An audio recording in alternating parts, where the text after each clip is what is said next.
এই গেন্দা গাছ আমরা তো সকলেই চিনি। তো এই গাছটা প্রতিদিন হাসে এবং মালিকের উপর খুবই খুশি, খুবই আনন্দে থাকে। কিন্তু এর পাশেই আর একটা গাছ রয়েছে, যে গাছটার অনেকটা ডাল, প্রায় এখানে 1 2 3 4টা ডাল আছে। তো এ প্রতিদিন কান্না করে, কারণ একে মালিক প্রতিদিন আগা ছেড়ে দেয়, একে কষ্ট দেয়। তো এই গেন্দা ফুল গাছ প্রতিদিন তাকে বলে যে আমার মালিকই ভালো, তোমার মালিক তোমাকে শুধু কষ্ট দেয়। কিন্তু যখন এই ছোট গাছটা বড় হবে তখন শুধু একটা ডালি হবে আর 1টা 2টা 3টা ফুলই ধরবে, এবং সামান্য ঝড়েই কিন্তু এই গাছটা পড়ে যাবে। কিন্তু যখন এই গাছটা বড় হবে তখন এর ডালপালা হবে বেশি, ফুল হবে বেশি, এবং সামান্য ঝড় বা কষ্ট যাই আসুক সে কিন্তু সহজে ভেঙে যাবে না। আমাদের জীবনটাও কিন্তু ঠিক এরকমই বন্ধুরা।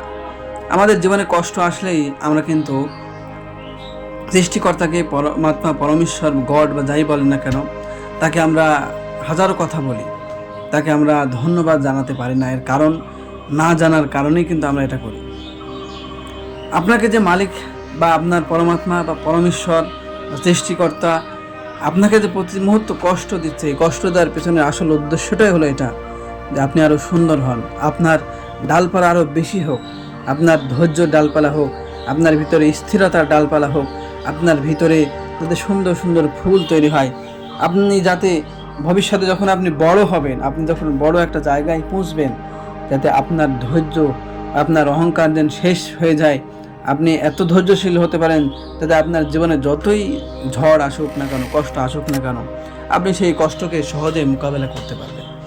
সহজ ভাষায় সৃষ্টিকর্তা আমাদের জীবন যে কষ্ট দেয়, এই কষ্ট দেওয়ার এটাই হচ্ছে আসল উদ্দেশ্য, যে তুমি আরও সুন্দর হও, আরও ধৈর্যশীল হও, আরও শক্তিশালী হও, হয়ে আমার কাছে আসো। আমার ভালোবাসা তখনই তুমি পাবে, কারণ তুমি তখন ধৈর্যশীল হবে, অনেক ডালপালা হবে, তোমার অনেক ফুল হবে, তোমাকে দেখতে সুন্দর লাগবে, তখনই তো তুমি আমার হবে। তো বন্ধুরা, আমরা সৃষ্টিকর্তাকে অনেকেই আমরা পেতে চাই, কিন্তু সৃষ্টিকর্তা আমাদেরকে সামান্য কষ্ট দিলেই আমরা অধৈর্য হয়ে যাই।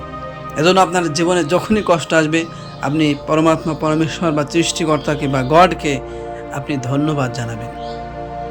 আপনি অবশ্যই তাকে ধন্যবাদ জানাবেন যে পরমাত্মা, পরমেশ্বর তিনি আপনাকে ভালোবাসেন। তো বন্ধুরা, সম্পূর্ণ ভিডিওটি দেখার জন্য আপনাদের সকলকেই অনেক অনেক ধন্যবাদ। আর ভিডিওতে যদি একটু শিক্ষা পেয়ে থাকেন অবশ্যই কমেন্টে জানাবেন।